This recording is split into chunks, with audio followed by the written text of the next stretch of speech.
Buenos días, soy Marta Riquelme Sarabia y con el permiso del tribunal me dispongo a presentar mi trabajo de investigación, titulado La neofobia alimentaria en los comedores escolares de las Torres de Cotillas.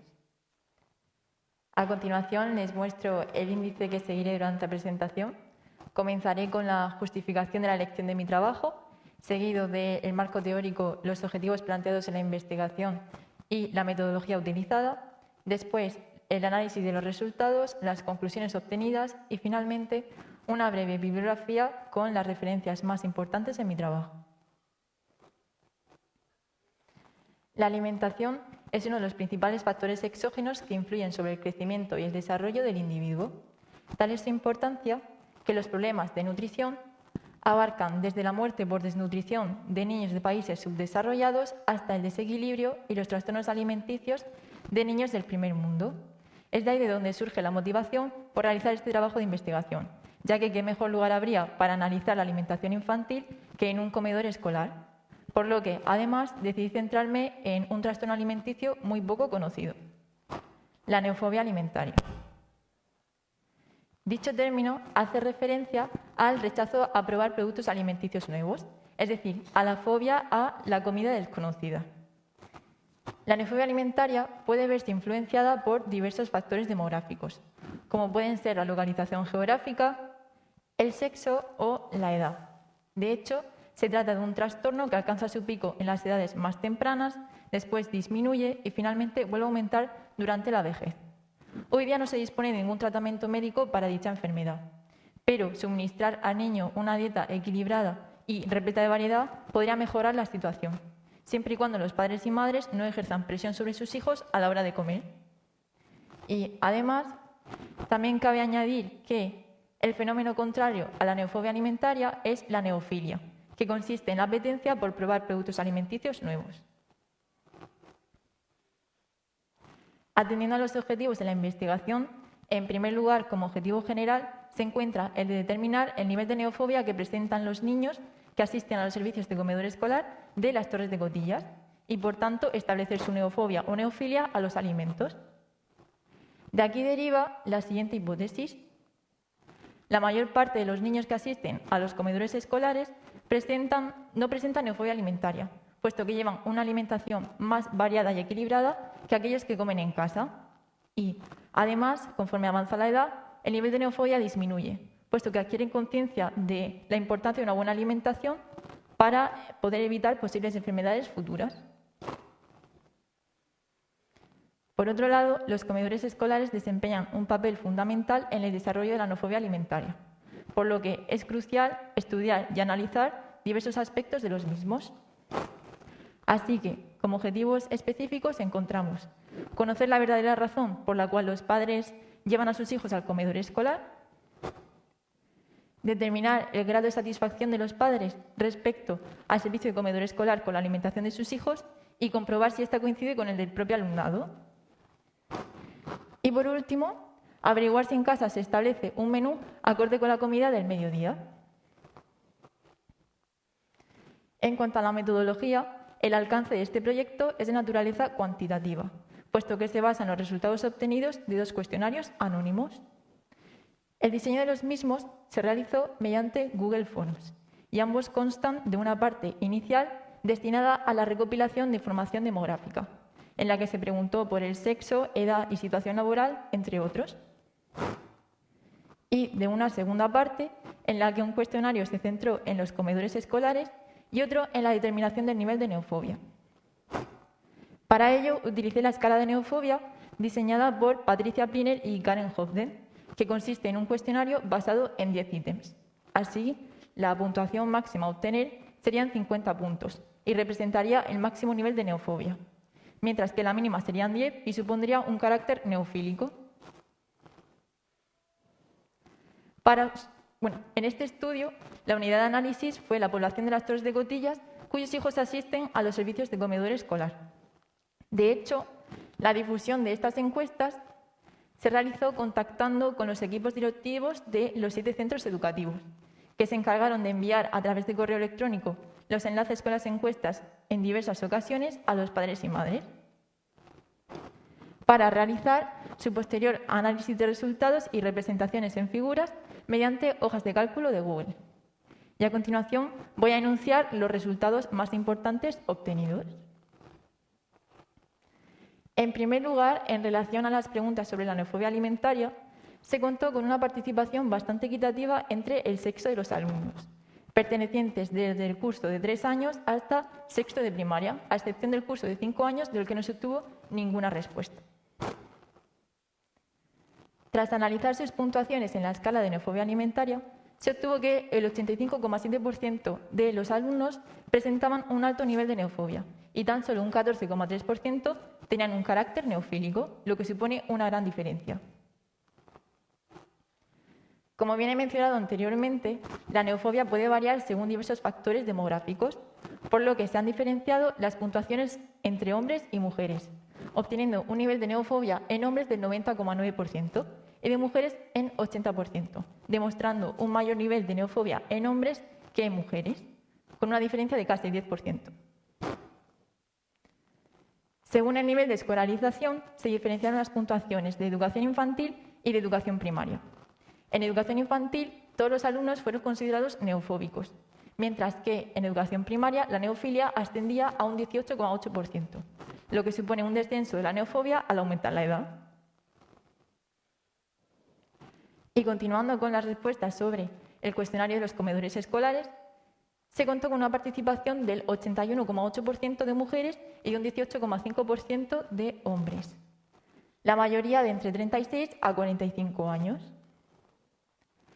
Respecto a la pregunta sobre cuál era la principal razón por la cual sus hijos acudían al servicio de comedor escolar, el 66,7% de los padres coincidían en que era debido a la no conciliación de la vida familiar y laboral, es decir, por trabajo, junto al siguiente principal motivo con un 16,7% para que los niños aprendiesen a comer y a llevar una dieta sana y equilibrada. Dicho resultado se corrobora con la siguiente figura, que muestra cómo la mayoría de los padres, un 74,1%, presentan un trabajo a tiempo completo y por tanto no pueden hacerse cargo de sus hijos a la hora de comer. Y aquí se aprecia el importante papel que desempeñan los comedores escolares en la sociedad actual, puesto que sin ellos muchas familias no tendrían dónde ni con quién dejar el cuidado de sus hijos. También se les preguntó por la frecuencia con la que revisaban el menú escolar y si lo tenían en cuenta para preparar el resto de comidas en casa, a lo que un 57,4% de los padres respondieron que lo miraban todos los días, un 33,3% no siempre y un 9,3% nunca. De aquellos que respondieron afirmativamente, el 75,6% sí lo tenía en cuenta para preparar el resto de comidas acordes y balanceadas con la del mediodía, mientras que un 24,4% no. Y para finalizar, se les preguntó por su grado de satisfacción ante la alimentación de sus hijos en el comedor escolar. Para ello se tuvo en cuenta el porcentaje de niños que no comían lo suficiente en estos establecimientos, obteniendo que el 50% de los alumnos, es decir, la mitad, salían del comedor con hambre y el otro 50% se llegaba saciado a su casa. Aún así, el 85,2% de los padres sí volvería a apuntar a sus hijos al comedor escolar. Un 13% no estaría seguro y un 1,8% no lo volvería a hacer. Por tanto, en relación a los objetivos planteados en la investigación, se concluye que la mayor parte de los niños y adolescentes que asisten al servicio de comedor escolar presentan neofobia alimentaria. Dicha conclusión difiere con la hipótesis planteada en el objetivo general, ya que se esperaba que al llevar una dieta más variada pues, tuviesen un carácter neofílico. Pero sí se puede apreciar la idea de que la neofobia alimentaria está más presente en aquellos individuos de menor edad. La principal razón por la cual los padres llevan a sus hijos al servicio de comedor escolar es la no conciliación de la vida familiar y laboral. Y por tanto, pocos son aquellos que llevan a sus hijos al comedor para que aprendan a comer y a fomentar unos buenos hábitos alimenticios. Hay un alto nivel de satisfacción entre los padres ante la alimentación de sus hijos en el comedor escolar, ya que cumple la función de alimentar y de cuidar de sus hijos cuando estos no pueden. No obstante, la mitad de los alumnos no comen lo suficiente en estos establecimientos, demostrando un alto nivel de neofobia e incluso insatisfacción ante los alimentos.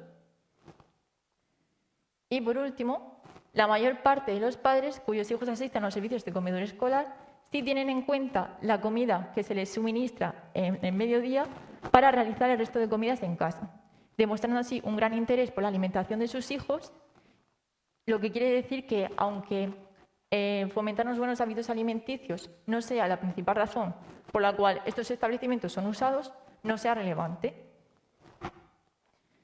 Y a continuación les muestro la bibliografía con las referencias más importantes. Y antes de terminar, quisiera agradecer a Rafael Sánchez Lafuente por aceptar la tutoría de este trabajo, a mi tutora de investigación, Ena Guinaga, y a mi compañera, Nea Martínez, ya que sin ella esto no hubiera sido lo mismo. Y a continuación, pues, me pongo en disposición del tribunal para responder a sus preguntas.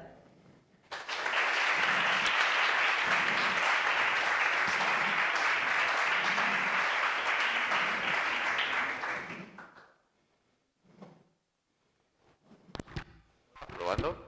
¿Se oye bien? Vale.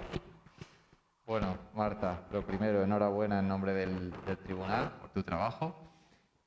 Aprovecho, si me permites, también para darle la enhorabuena aquí a la compañera Nerea por organizar todo esto. Me parece muy pertinente la secuenciación de los tres trabajos porque están un poco relacionados entre sí. Y volviendo a ti, ya sé que una presentación da para enseñar lo que da para enseñar, pero quiero hacer mención aquí a lo bien elaborado, en mi opinión, que está tu trabajo, con un marco teórico muy extenso, que aquí no puedes resumir todo lo que te gustaría, es normal, pero que sepas que eso se aprecia y se valora. Luego, dicho esto,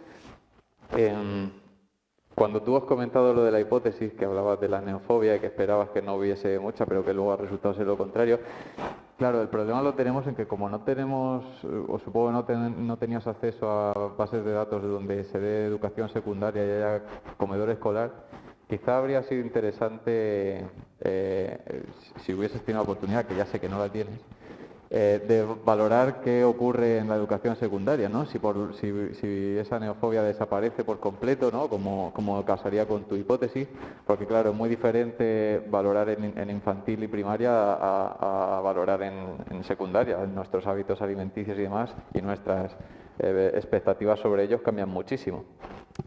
Y entonces, lo primero que te quería preguntar es si eso consideras que podría cambiar mucho la cosa en términos de neofobia. Y la segunda pregunta que tengo para ti es si crees que los comedores pueden estar capacitados para afrontar cosas que vienen en el futuro, como dietas cada vez más diversas, ¿no? Por ejemplo, hay un auge ahora mismo del veganismo o del vegetarianismo, etcétera, etcétera. Gracias. Respecto a lo de si en educación secundaria la neofobia seguiría presente, pues yo creo que, como han demostrado diversos estudios, incluso el mío, está claro que el nivel de neofobia disminuye. Solo que hay algunas personas en las que pues, la neofobia permanece y eso no se va. De hecho, no hay cura, no hay un tratamiento médico para ello. Entonces, hubiese sido muy interesante también contrastarlo, ya que pues, en realidad no solemos pensar en un trastorno alimenticio como este. Nadie lo conoce. Cuando piensas en trastorno alimenticio tiendes a pensar en la bulimia o en la anorexia, cuando en realidad hay otras realidades que están ahí y que pues, hay que tratarlas y darles la importancia que merecen. Entonces, pues eso, yo creo que los porcentajes descenderían, pero seguiría habiendo una importante cantidad de gente que merecería pues, tener su importancia. La segunda pregunta era, porque sé que en tu trabajo mencionas que los comedores han mejorado en el sentido, por ejemplo, de dar para aquellos alumnos que son alérgicos y demás. Y como hoy en día vamos aumentando la variabilidad de nuestras dietas con las nuevas dietas de moda, vamos a llamar, si crees que los comedores pueden estar preparados para eso o crees que no se pueden meter en ese jardín. Pueden estar preparados, de hecho ya están preparados, ya que según he investigado también para realizar este proyecto, pues hay muchas normativas que cumplen para las personas alérgicas o con intolerancia y respetan pues todas aquellas personas para que no puedan contagiarse con las bandejas con alimento que no puedan tolerar y que yo creo que podrían afrontar cualquier tipo de especialidad de aquellos que vayan al comedor. Sí. Marta, me ha encantado la exposición que has hecho. Este tema que yo no lo conocía académicamente, pero sí conocemos gente que no le gusta algún alimento, todos quizá hemos pasado por etapas de ahí. A lo mejor las madres saben muchos secretos para solucionar alguno de estos trastornos, ¿no? Yo no sé si hacerte pregunta o no hacerte pregunta. Yo es que me he empezado a plantear cosas, ¿no? Por ejemplo, tú sabes que como profesor de lengua extranjera, yo considero que la lengua y la cultura entra muchas veces también por la gastronomía, por la despensa, por el frigorífico, el tipo de productos. Entonces yo me pregunto, yo qué sé, a lo mejor ahí hay un estudio si es bueno tener alumnos neofílicos para que les guste más la lengua extranjera, ¿no? Porque cuando sales a otro país, los que hemos ido de intercambio, pues hablamos mucho si nos gustan los platos o no de las familias con las que estamos, si esto no nos gusta, si eso nos puede motivar o no para seguir yendo. En fin, yo me he hecho un montón de preguntas aquí. Y no sé qué pregunta hacerte a ti. No sé qué preguntas. Creo que no te voy a hacer ninguna pregunta, porque yo me hago muchas yo personales, o sea que me ha abierto ahí un camino, también una reflexión, y me ha encantado conocer estos términos que para mí eran ajenos. O sea que no te voy a hacer preguntas. Te agradezco que me hayas hablado esta mañana de esto. Hola, yo también te quiero felicitar, me ha gustado mucho la exposición, además se ha hecho ameno y como dice el compañero es un tema poco conocido. Lo que sí que sabemos, lo que ha dicho él, los gustos, las preferencias, de esto no como, esto no me gusta. Yo en mi caso, cuando has empezado, has dicho que bueno, la hipótesis a plantear era que los alumnos que comían en el comedor pudieran tener menos neofobia que los chicos que comían en casa. Mi pregunta es por la casa, ¿tienes algún dato para poder comparar con casa y los chicos del comedor?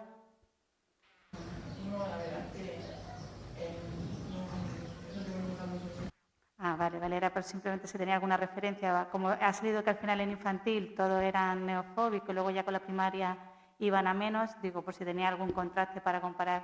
Vale, pues ya está, esa era mi pregunta. Gracias.